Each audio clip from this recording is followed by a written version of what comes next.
Kumusta? Maligayang pagdating. Sana'y magustuhan ninyo ang kwento. Mag-subscribe at i-on ang notifications. Hindi kailanman naging praning si James. Ang tiwala niya kay Leona ay tulad ng tiwala mo sa sarili mong puso. Walang pagdududa, walang hinala, walang paghahanap ng lamat sa isang bagay na sa tingin mo'y buo at matatag.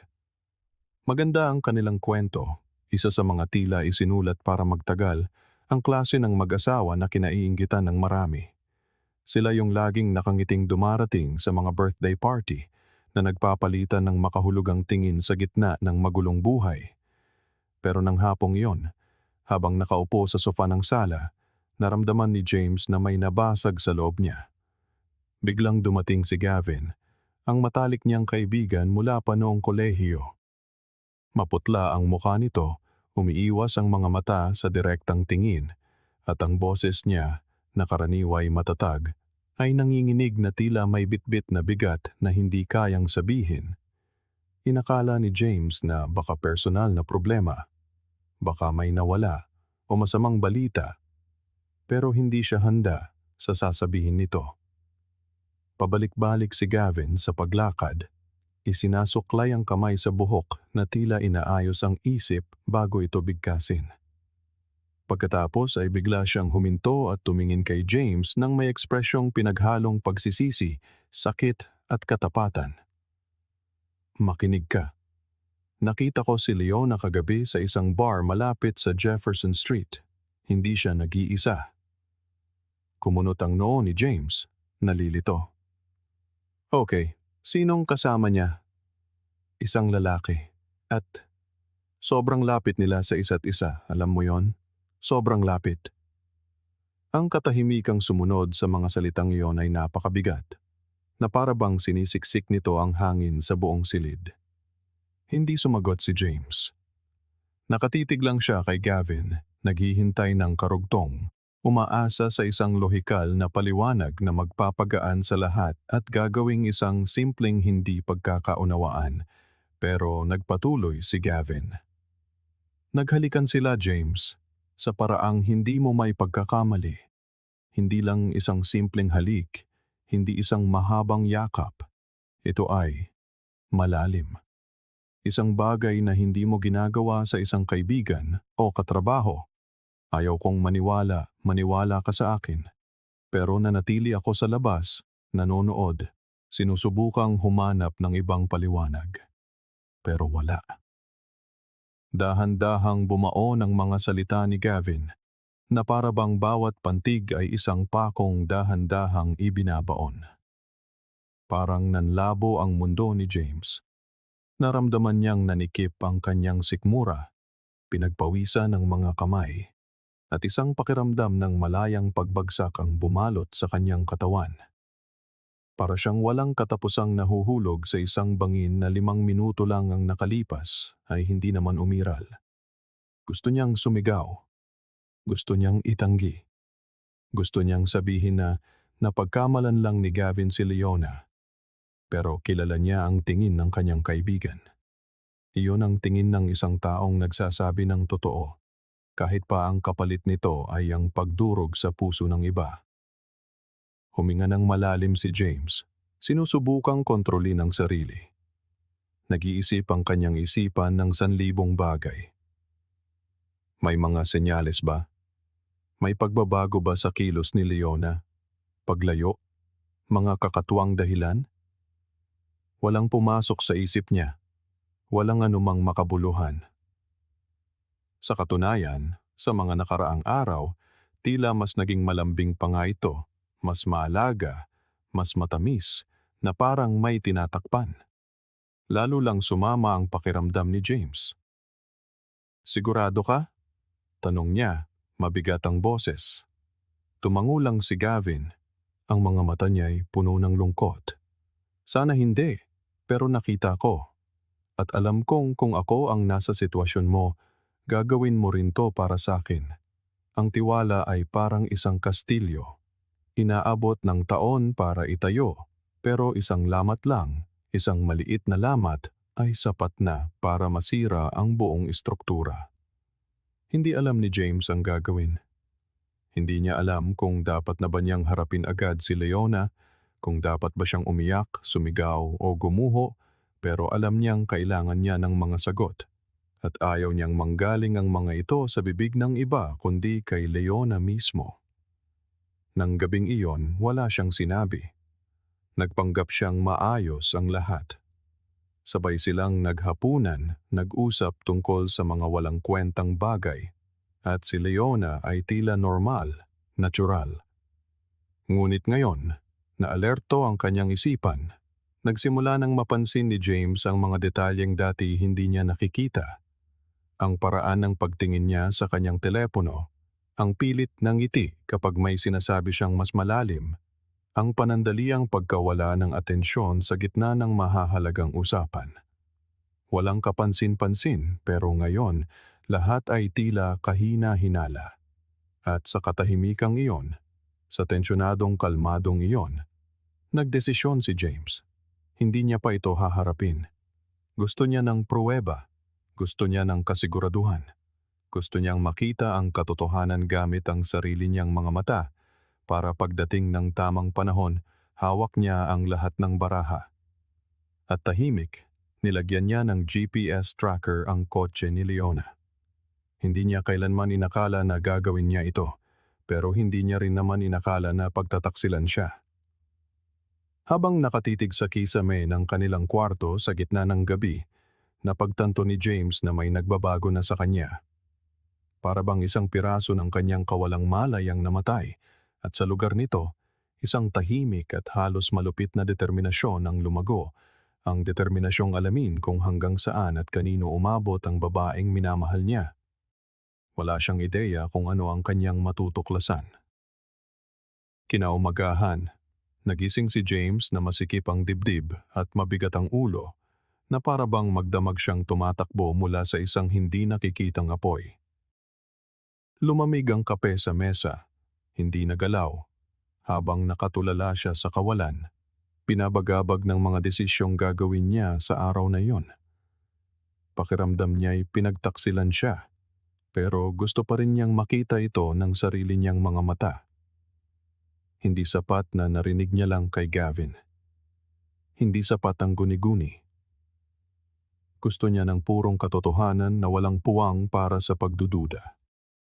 Kaya sumakay siya sa kotse, pinaandar ang makina, at tahimik na nagmaneho patungo sa isang maliit na tindahan ng electronics sa kabilang bahagi ng bayan.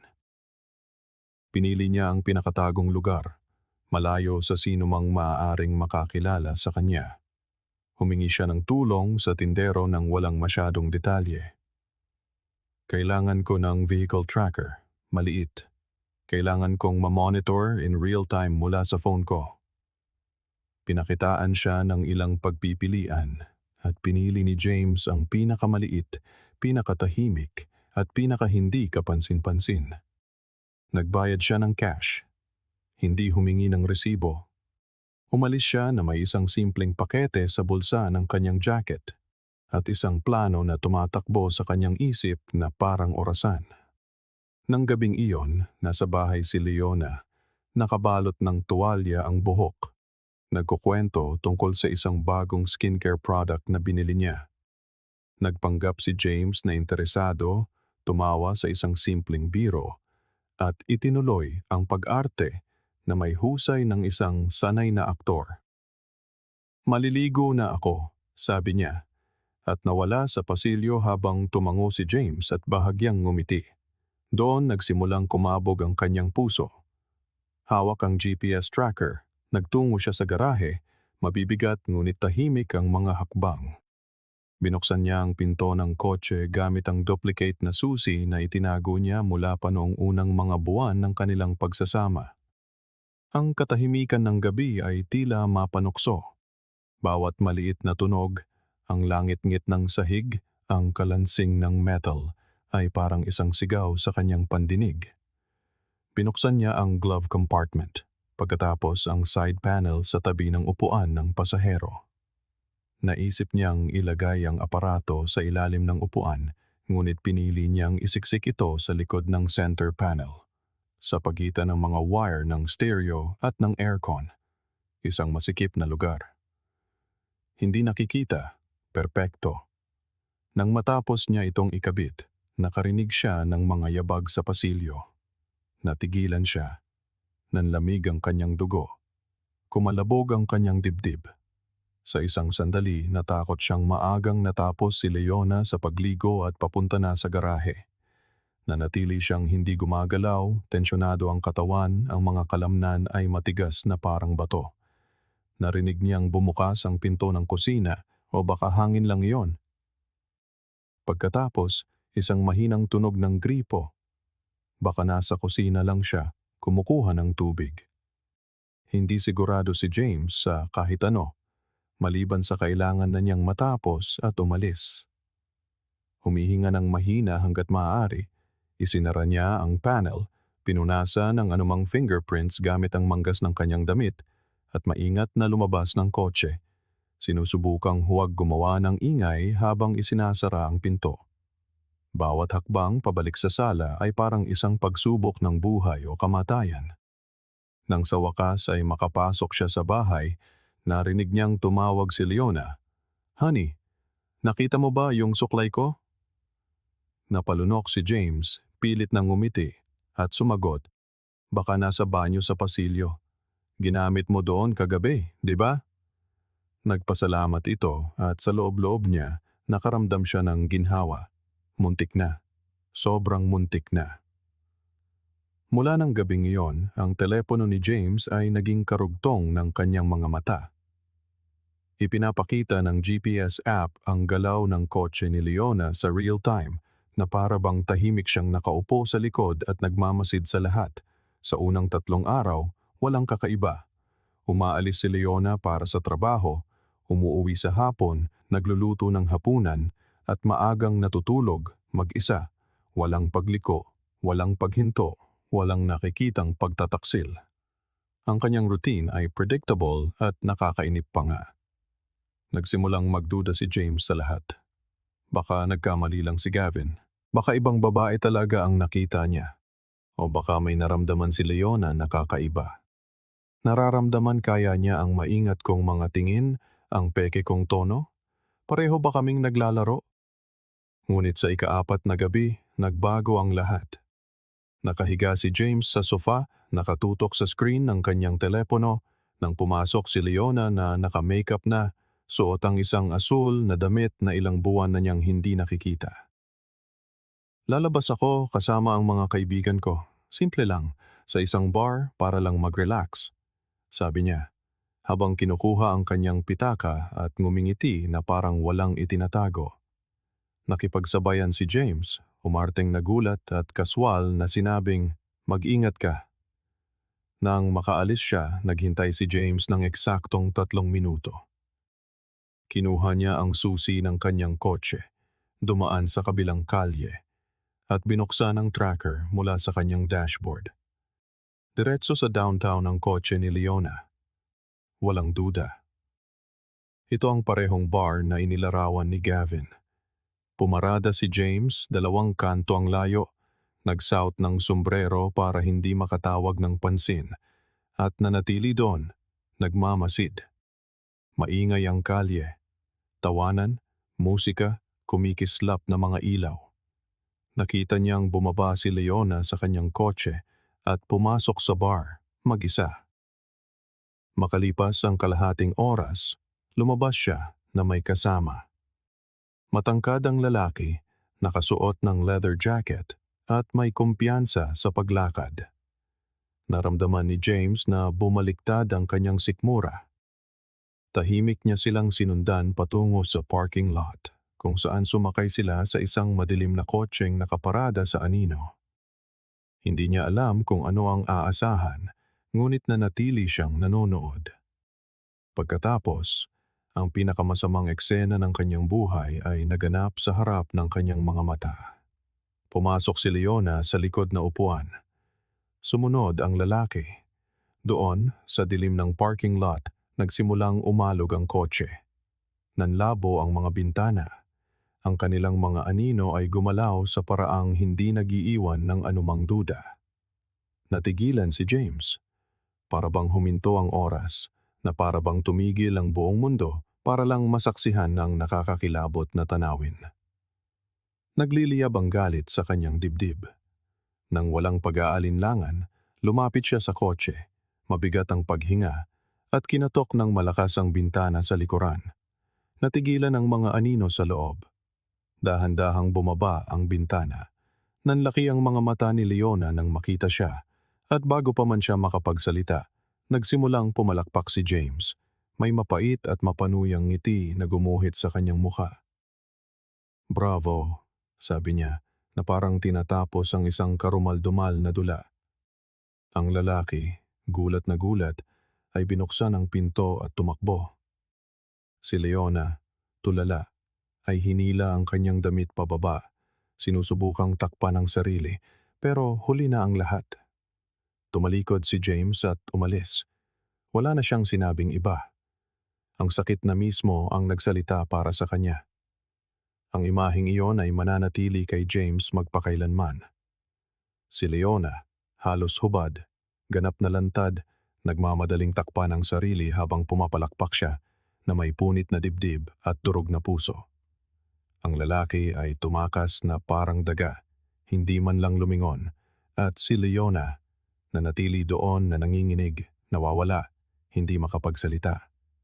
Naglakad paalis si James nang hindi nakikinig sa mga dahilan, nang hindi naghahanap ng paliwanag.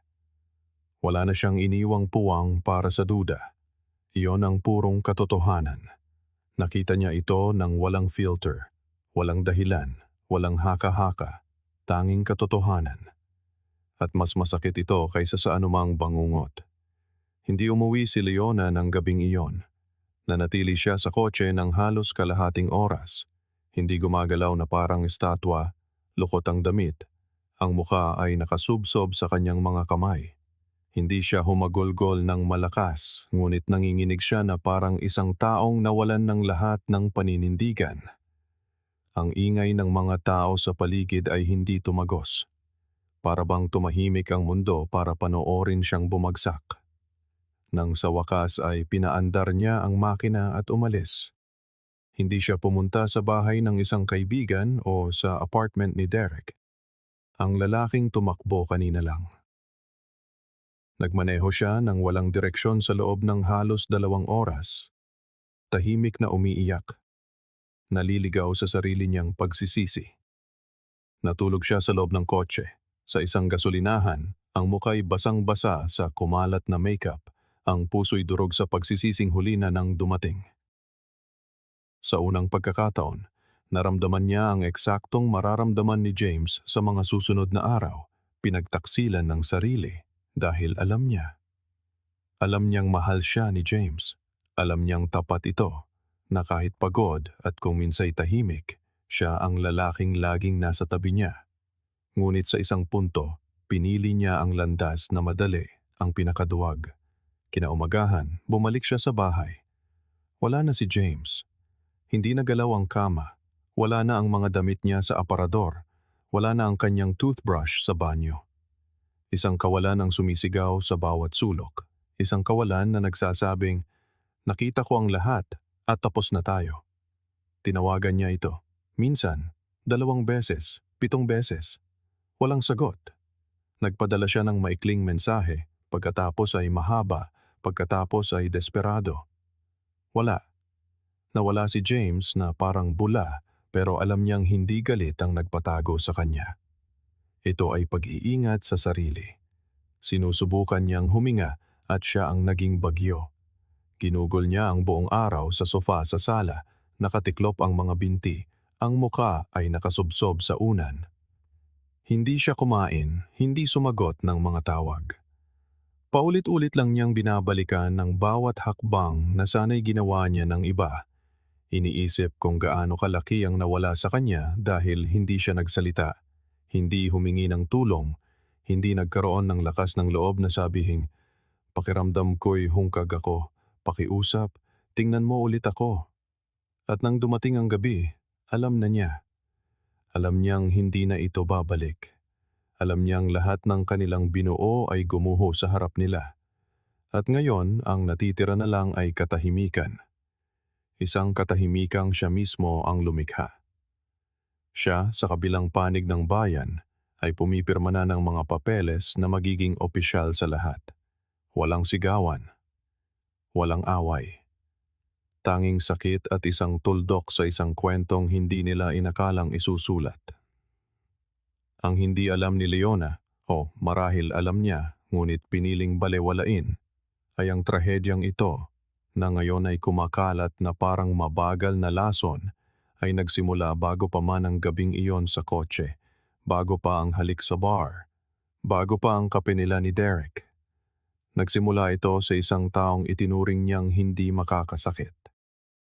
Ang kanyang matalik na kaibigan, si Chelsea. Si Chelsea ang tipo ng taong laging alam ang sasabihin. Nakakatawa, tapat, masigla. Ang tipo na nagpaparamdam sa iyo na buhay ka kahit sa pinakamadilim mong mga araw. Pinagkakatiwalaan siya ni Leona na parang karugtong ng kanyang sarili. Nagbahaginan sila ng mga lihim mula pa noong kolehiyo. Ngunit sa pagkakataong ito, ang payo ni Chelsea ay may dalang mas madilim. Isang bagay na, unti-unti, ay matutuklasan ni Leona na siyang huling tulak sa kanya sa bangin. Nangyari ito sa isang ordinaryong tanghalian sa isang maliit na restauran. Mga walang lamang bote ng alak ang nakakalat sa mesa. Nang unang banggitin ito ni Chelsea. Nabanggit ni Leona na nararamdaman niyang lumalayo na sila ni James. Wala nang malambing na kilos. Wala nang matitinding tingin. Ang kanilang mga usapan ay parang mga gawain sa opisina. Lahat ay umiikot sa mga bayarin, email at meeting. Walang puwang para sa pagnanasa ni sa simpleng pagnanais. At sa pagitan ng mga lagok, tiningnan siya ni Chelsea nang may pilyang ngiti at sinabing, "Naisip mo na bang kausapin ulit si Derek?" Kumunot ang noo ni Leona, nagulat. "Ano, bakit?" "Dahil hindi kanya nakalimutan. Nagkita kami ilang linggo na ang nakalipas. Bumalik na siya sa bayan. At alam mo ba kung ano ang una niyang itinanong? Kung masaya ka raw." Tumawa si Leona, sinusubukang itago ang pagkailang nadulot ng mga salitang iyon. Magaling talaga siyang gumawa ng gulo. Sumandal si Chelsea. Nakapatong ang mga siko sa mesa na parabang nagbabahagi ng isang bawal na sikreto. Sinabi niya sa akin na namimiss ka niya, seryoso. Na ikaw lang ang babaeng naisip niyang pakasalan isang araw.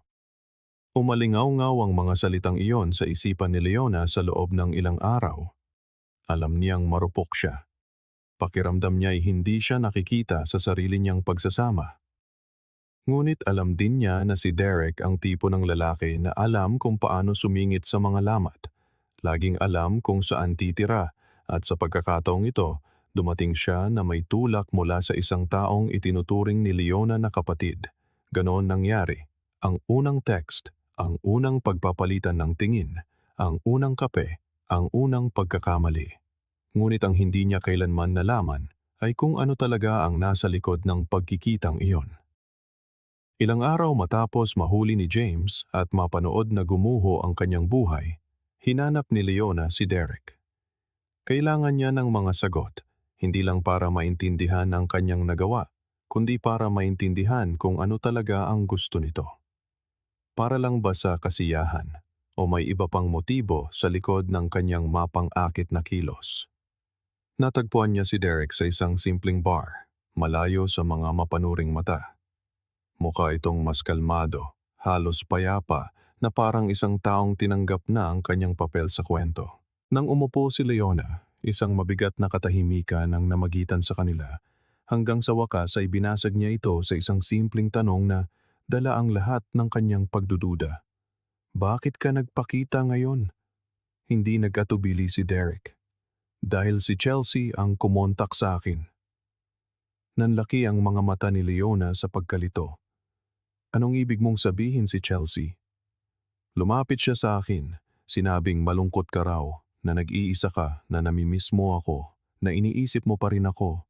Sabi niya, "Baka raw kapag nagpakita ako, marirealize mo kung ano ang nawawala sa iyo sa manhid ninyong pagsasama." Napigil ang hininga ni Leona. Itinakip niya ang kamay sa bibig, hindi sigurado kung pinipigilan niya ang galit, hiya o gulat. Sinabi niya sa'yo yan? Tumango si Derek. Sinabi niyang sa kaloob-looban mo, kailangan mo lang ng isang tulak na ang sa inyo ni James ay hindi na tunay na pag-ibig, kundi kagawian na lang. At ako ang multo na naninirahan pa rin sa loob mo. Hindi siya nagsalita, nangingilid ang mga luha. Ang pagtataksil ni Chelsea ay halos kasing sakit ng sarili niyang pagtataksil. Pero bakit mo itinuloy? Alam mong kasal ako, alam mong masisira nito ang lahat. Ipinatong ni Derek ang kanyang mga braso sa mesa. Tinitingnan siya sa mata ng may nakakawalang armas na katapatan. Dahil mahal kita. Noon pa man. Pero mali ang ginawa ko. Sinubukan kong makasama ka sa pamamagitan ng pagsira sa buhay mo at sa buhay ng matalik kong kaibigan. Kaibigan ko rin si Chelsea, Leona. Itong lahat, isang gulo. At pumasok ako kahit alam kong isang patibong. Napayuko siya sa kanyang upuan. Nagkagat-labi. Ang hiya ay nakakabingi na ngayon. Ngunit bago pa siya makapagsalita, nagpatuloy si Derek. Pero alam mo ba, ginawan mo ako ng pabor. Tumingin si Leona, nalilito. Pabor? Huminga siya ng malalim. Dahil kung talagang mahal ka ni James, ipaglalaban ka ba niya? Hindi ko alam. Patatawarin ka ba niya? Siguro. Pero hindi iyon ang punto. Ang punto ay, kung talagang mahal mo siya, hindi mo sana ginawa ang ginawa mo. At kung siya talaga ang tamang lalaki para sa iyo, hindi sana ito nangyari. Ang natitira na lang sa inyo ay ang balat ng isang bagay na dating maganda. Pinabilis lang natin ang katapusan. Umiling si Leona bilang pagtanggi. Pero sa kaibuturan niya, alam niyang may katotohanan sa mga salita ni Derek. Gaano man ito kasakit pakinggan. Ang hindi pa alam ni Leona, ang pinakamalaking revelasyon, ang siyang babago sa lahat, ay malapit nang dumating. Sa mga araw matapos ang pag-uusap na iyon, pakiramdam ni Leona ay isa siyang abandonadong bahay na sinalanta ng bagyo.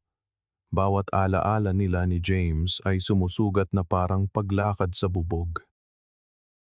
Ang mga tawanan sa kusina, ang mga yakap na nagpapagaan ng loob, ang mga pangarap na ibinubulong sa dilim, lahat ng iyon ay guho na ngayon. Sinubukan niyang magpatuloy, ngunit ang konsensya ay sumusunod sa kanya saan man siya magpunta, na parang isang multo. At mas malala pa sa pagkawala ni James ay ang pagkawala ng sarili niya dahil sa kaibuturan niya, hindi na niya makilala kung sino siya. Kaya naman, ipinilit niyang makipagkita rito sa huling pagkakataon. Hindi para kumbinsihin ito o magmakaawang bumalik, kundi dahil kailangan niyang harapin ang taong sinaktan niya. Kailangan niya, marahil, na humingi ng tawad habang nakatingin sa mga mata ng taong winasak niya. Tumawag siya ng maraming beses, nagpadala ng mga mensaheng hindi nito pinansin, sinubukang idaan sa pamilya at mga kaibigan, hanggang isang araw, nakatanggap siya ng hindi niya inaasahan. Isang maikling mensahe mula sa isang hindi kilalang numero. 3 salita lang, magkita tayo bukas. Kinaumagahan, bago magtakip silim, dumating siya sa address na ibinigay nito. Isa itong luma at simpleng kapihan sa isang tahimik na kalye. Nasa loob na si James. Nakasuot ito ng simpleng damit, may kaunting balbas at seryosong ekspresyon. Ngunit tila mas naging matatag ito, mas nakatapak sa lupa na parabang sa kabila ng sakit ay nakahanap ito ng matibay na kinatatayuan. Umupo si Leona at sa unay walang nagsalita. Mabigat ang katahimikan sa pagitan nila. Pagkatapos ay huminga siya ng malalim at nagsabing, "Wala akong hihilingin. Alam kong may sinira ako na hindi na maaayos pa. Gusto ko lang malaman mo na binago ako ng lahat ng ito at patawad." Hindi agad sumagot si James. Humigop ito ng kape at tiningnan ang tasa na tila naghahanap ng sagot sa ilalim nito. Nagbago rin ako, Leona. Pinilit mo akong tingnan ang sarili ko, ang lahat ng bagay na binaliwala ko. Ang totoo, matagal na tayong naliligaw. Nagpasya ka lang na magpatuloy nang hindi mo sinasabi sa akin at iyon ang pinakamasakit sa lahat. Tumango si Leona habang umaagos na ang luha sa kanyang mga pisngi. Wala akong hinihiling, James, kahit patawad mo. Kailangan lang kitang makita sa huling pagkakataon para magpasalamat dahil sa kabila ng lahat, ikaw ang pinakamagandang nangyari sa buhay ko. Isang malungkot na ngiti ang gumuhit sa labi ni James. Tinuruan mo ako kung ano ang pag-ibig, pero tinuruan mo rin ako kung paano mahalin ang sarili. At ngayon, pinipili ko ang sarili ko. Tahimik na tumayo si Leona. Ganoon din ang ginawa ni James. Sa isang saglit, nagkatitigan sila na parang mga estrangherong dating mundo ng isa't isa. Ngunit nang tatalikod na sana si Leona para umalis, isang hindi inaasahang tao ang lumitaw sa pinto ng kapihan. Si Chelsea. Tila huminto ang oras sa isang saglit. Hindi kumilos si James, tiningnan lang ito nang may kapanatagan ng isang taong sa wakas ay nakita na ang buong larawan. Nanlalaki naman ang mga mata ni Leona sa gulat. Lumapit si Chelsea sa kanila. Seryoso ang muka, walang kolorete at halatang kinakabahan. Nang huminto ito sa kanilang harapan, sinabi nito ang isang bagay na walang sino man ang nag-asahan. James, pumunta ako rito dahil may kailangan kang malaman. Isang bagay na kahit si Leona ay hindi alam. Ako ang nagplano ng lahat ng iyon kasama si Derek dahil mahal kita. Para bang naubos ang hangin sa paligid.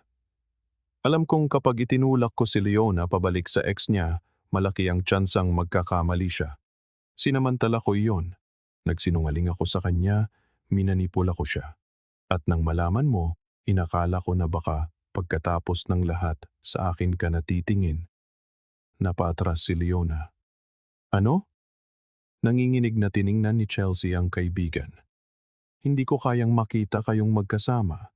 Sinasabi kong simpleng inggit lang, pero ang totoo, isa na itong obsession. Huminga ng malalim si James. Ngayon ang itsura niya ay tulad ng isang taong sa wakas ay nakita na ang buong pangit, baluktot at masakit na palaisipan. Kaya pala, sa lahat ng panahong ito, isa lang pala akong premyo sa isang larong kayong dalawa ang gumawa. Nagsimulang umiyak si Chelsea, ngunit hindi na naghintay pa si James. Tumalikod siya at naglakad palabas ng kapihan. Matatag ang mga hakbang, hindi na lumingon pa. Iniwan niya ang dalawang babae, dalawang bersyon ng iisang sugat, dalawang nakaraan na hindi na sa kanya. Hindi na bumalik si James ng araw na iyon o sa sumunod na linggo. Ngunit isang bagay ang sigurado, higit pa sa isang guhong pagsasama ang iniwan niya.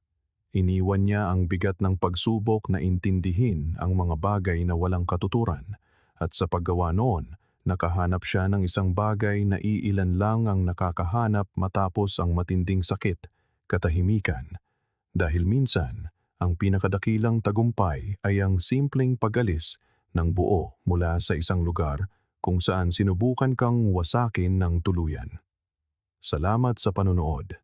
Kung nagustuhan ninyo, huwag kalimutang mag-subscribe sa channel at i-on ang notifications para hindi kayo mahuli sa mga bago naming kwento. Hanggang sa muli.